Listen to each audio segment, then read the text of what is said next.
اسمي ليلى، عمري 25 سنة. توفي والدي ووالدتي في حادث سيارة وأنا في 18، وكنت ابنتهما الوحيدة. فجأة انهار عالمي. كنا نعيش في شقة إيجار بسيطة، ولم يتبق لي أي دخل أو سند. اضطررت للانتقال إلى بيت عمي، رغم أن ميراته كانت قاسية معي. عمي كان رجلاً حكيماً يحبني كابنة له، لكن زوجته كانت تميز بيني وبين بناتها، وتشعرني دائماً أنني عبء عليهم. رغم كل الإهانة، صبرت لأن عمي كان يدعمني ويشجعني على إكمال دراستي. حلمي الوحيد كان أن أصبح مهندسة لأعتمد على نفسي، ولأنه لا أحد لي في الدنيا، سلاحي الوحيد هو علمي. تخرجت من كلية الهندسة بفضل دعوات عمي وتشجيعه. في الجامعة تعرفت على رجل اسمه طارق، كان زميلي وغنياً جداً، وعائلته تمتلك شركة كبرى. كنا أصدقاء، وكان بيننا احترام وتقدير، لكني لم أتخيل أبداً أنه سيفكر في الزواج مني. كنت أراه فوق مستواي الاجتماعي. بعد التخرج ساعدني في الحصول على وظيفة في شركة عائلته، وبعد شهرين فاجأني بطلب الزواج.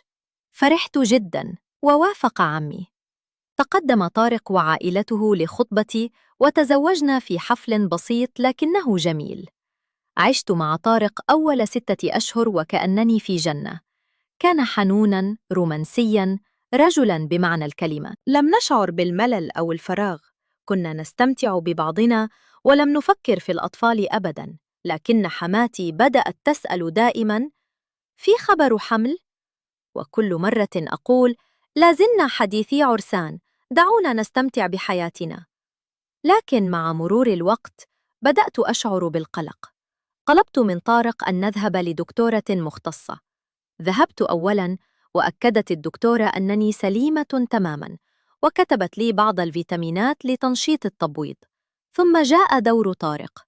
في يوم تحليله كان مسافراً للعمل، فأصر حميي والد طارق على مرافقتي لأخذ النتائج. ذهبنا معاً إلى العيادة، وهناك انهار عالمي. قال الدكتور: السائل المنوي لزوجك ضعيف جداً، فرصة الإنجاب الطبيعية صعبة للغاية. جلست مذهولة، وحميي نظر إلي وقال: اصبري عليه يا بنتي، خليه ياخد علاج والأمور هتتحسن. عدت إلى البيت وأنا أحمل سراً ثقيلاً. قررت أن أتبع نصيحة حميي، أن أخفي الحقيقة عن طارق وأعطيه أدوية منشطة دون أن يعرف تشخيصه الحقيقي.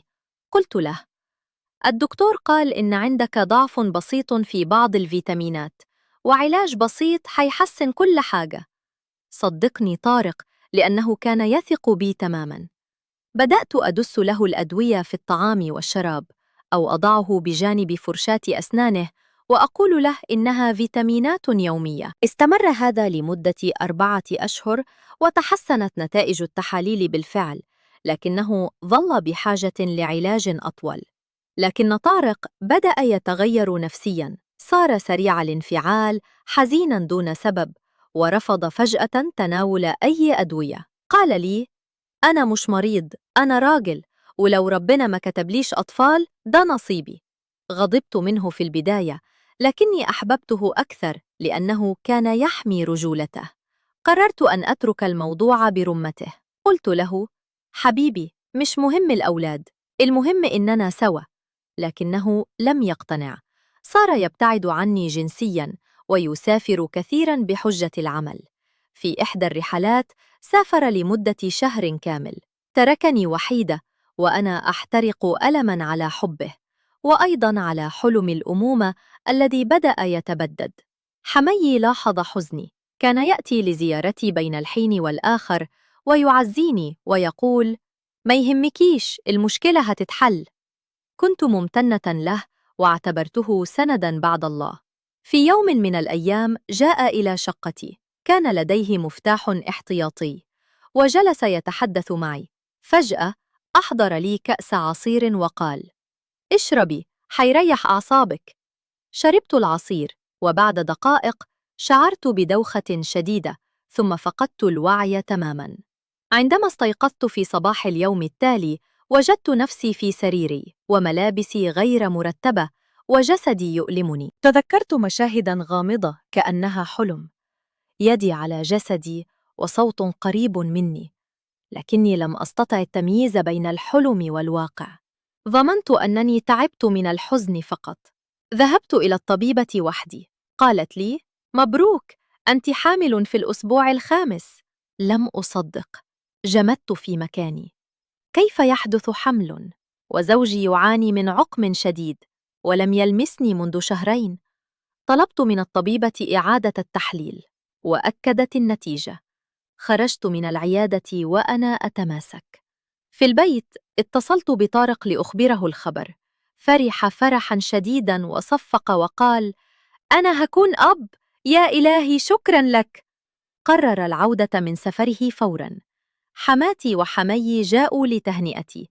حمي نظر إلي بنظرة غريبة وابتسم ابتسامة عرفت معناها في تلك اللحظة. هو من فعلها. لكني كنت خائفة جدا من المواجهة. حملت 9 أشهر كاملة وولدت طفلا ذكرا أسميته آدم. كان شبه طارق جدا، لكن عينيه كانتا تشبهان عيون حمي. طمأنت نفسي، ربما الجينات تتشابه بين الأب والجد. طارق كان في قمة السعادة. كان يحمل آدم طوال اليوم ويقول: أنا الآن كملت دنيتي. عشنا عاماً رائعاً، نسيت فيه كل شكوكي. لكن حمي بدأ يلمح لي: ما رأيك في طفل ثان؟ رفضت بلطف قائلة: بعدين لما يكبر آدم شوية. لكنه أصر: ليه تضيع الوقت؟ أنا أساعدك. فهمت التهديد الضمني. في أحد الأيام وأنا وحدي مع آدم، دخل حمي الشقة من دون استئذان. كان لديه مفتاح دائما. قلت له بغضب: لا يحق لك الدخول هكذا. ضحك وقال: لا تنسي من ساعدك على إنجاب هذا الطفل. انهارت باكية واعترف أمامي بكل شيء، أنه وضع منوما في العصير واغتصبني وأنا فاقدة الوعي، ثم حسب مواعيد دورتي الشهرية بدقة لضمان الحمل. صرخت فيه: سأخبر طارق. قال ببرود: اذهبي، لكن من سيصدقك؟ أنت يتيمة، لا أحد لك، وسأجعل ابني يطلقك وسآخذ حفيدي منك، لأن التحليل سيثبت أنك أخطأت مع رجل آخر، وأنا سأشهد ضدك. شعرت بالعجز. سكوتي كان أسهل الطرق، لكنه كان أيضاً أكثرها تدميراً. بدأت أبتعد عن طارق. لم أعد أستطيع النظر في عينيه وأنا أعرف الحقيقة. رفضت العلاقة الزوجية باستمرار وكنت أبكي دون سبب. طارق انزعج جدا، ظن أنني أعاني من اكتئاب ما بعد الولادة، فأصر على زيارتي لطبيبة نفسية. ذهبت إلى الطبيبة وبكيت بين يديها، لكني لم أخبرها بالاعتداء خوفا من الفضيحة. وصفت لي مضادات اكتئاب، لكنها لم تفدني كثيرا. الخائن الحقيقي لسلامي الداخلي كان حمي، الذي كان يأتي بين الحين والآخر ليطمئن علي بطريقة مقرفة. طارق بدأ يشك في غيرتي عليه أو في خيانتي له. قال لي ذات ليلة: هل لك رجل آخر؟ صعقت من سؤاله. قلت: لا، أنا أتألم فقط من ضغوط الحياة. لكن عينيه كانتا تبحثان عن الحقيقة. في تلك الأثناء حماتي التي كانت دائما ما تشك في زوجها لاحظت أنه يخرج كثيرا ويغيب لساعات دون سبب مقنع. يوما ما تبعت حمي واكتشفت أنه يدخل شقتنا عندما يكون طارق مسافرا. لم تصدق عينيها. عادت إلى البيت باكية، ثم انتظرت حتى عاد طارق من السفر وأخبرته بكل شيء. أبوك يزور زوجتك وأنت غائب. طارق واجهني غاضبا: هل هذا صحيح؟ هل لأبي علاقة بك؟ انهرت تماما وسقطت على ركبتي أبكي، واعترفت له بالاعتداء الأول وكيف تكررت محاولات التهديد وكيف أن آدم ليس ابنه. صمت طارق لدقائق كأنها دهر، ثم انفجر باكيا وقال: أنا آسف يا ليلى، أنا آسف لأني لم أحمك. أبي وحش ليس أبا. احتضنني وقررنا معا أن نذهب إلى قسم الشرطة. لكن قبل أن نذهب، دخل حمي فجأة بغضب. سمع المحادثة من الخارج. دفع طارق بقوة وحاول ضربي، لكن طارق تصدى له. في العراك، سقط حمي على الطاولة وأصيب بجرح في رأسه. اتصلنا بالإسعاف والشرطة. تحليل DNA قلب الطاولة رأساً على عقب. طلع أن آدم ليس ابن طارق، وليس ابن حمي أيضاً. كيف؟ أنا لم يلمسني أي رجل غير طارق وحمي. تذكرت فجأة شيئاً. قبل سنة من الاعتداء الأول، كنت في حفل شركة العائلة، وسكرت كثيراً من كأس قدمت لإحدى قريبات حمي. استيقظت في غرفة غريبة وملابسي متسخة. ظننت أنني سكرت فقط، لكن الآن أدركت أن هناك احتمالاً أنني اغتصبت في ذلك الحفل أيضاً. الشرطة استجوبتني وفتحت تحقيقاً موسعاً. تبين أن حمي كان ينظم حفلات خاصة لأصدقائه الأغنياء، وكانت بعض النساء يختطفن أو يخدرن ويعتدى عليهن. أنا كنت إحدى ضحاياه. طارق صدم بالحقيقة، لكنه صمد بجانبي. قال لي: أنت ضحية ولست مذنبة. اتخذ قراراً بطلاقي؟ لا، بالعكس، قرر أن يدعمني في المحكمة. تقدمنا بدعوى قضائية ضد حمي وضد أصدقائه. كانت المحاكمة صعبة جداً وتطلبت شجاعة هائلة. كنت أبكي كل يوم، لكن طارق كان يمسح دموعي.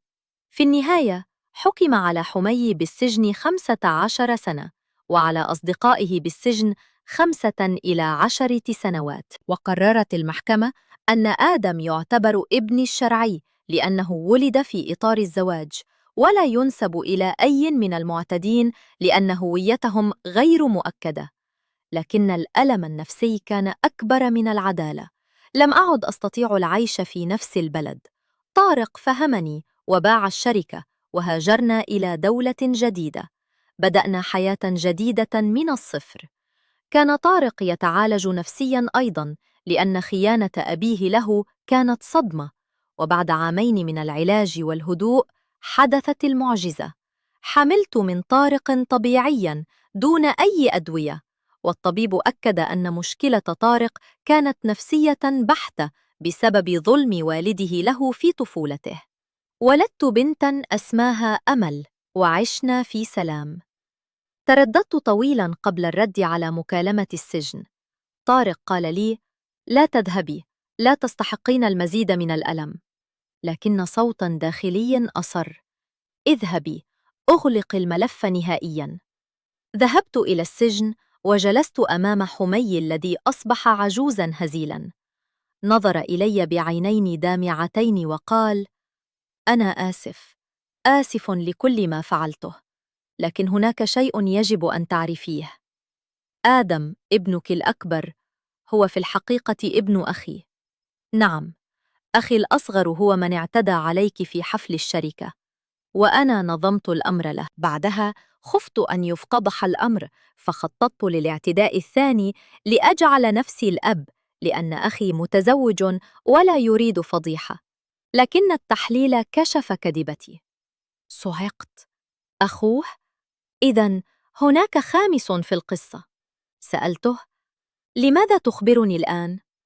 قال: لأن أخي توفي منذ شهر، وترك وصية يعترف فيها بكل شيء، ويطلب منك أن تسامحيه، كما ترك ميراثاً كبيراً لآدم لأنه ابنه. بكيت بمرارة. كم أنانية البشر! دمروني حياتي ثم تركوني أرتب الفوضى. خرجت من السجن وأنا أحمل وثيقة الميراث، لكن قلبي كان مثقلاً. لم أخبر آدم بهذه الحقيقة أبداً، وقررت أن أدفع الميراث كله لصندوق خيري لضحايا العنف الأسري. عدت إلى بيتي، إلى طارق وأمل. عانقني طارق وقال: أنت أقوى امرأة عرفتها. عشت معه حتى كبر آدم وأمل. آدم صار طبيباً نفسياً، وأمل مهندسة معمارية. في يوم عيد ميلادي 50 جمعني آدم وقال: أمي، أنا أعرف كل شيء. قرأت ملفات المحكمة. أنا هنا لأقول لك: أنت بطلة وليست ضحية. بكينا معا، وقررنا أن نؤلف كتابا عن قصتي لنساعد نساء كثيرات يعانين في صمت. النهاية: تعلمت من رحلتي أن الصمت قد يكون قاتلاً، وأن الشجاعة ليست في عدم الخوف، بل في المواجهة رغم الخوف. اليتيمة التي ظن الجميع أنها لا تستطيع العيش وحدها أثبتت أنها تستطيع، بل وتستطيع حماية أطفالها وبناء مستقبل جديد. إذا كنت تمرين بظلم، فتذكري أنك لست وحدك. اطلبي المساعدة، واجهي، ولا تدعي أحداً يسرق كرامتك، لأن الكرامة هي أغلى ما نملك.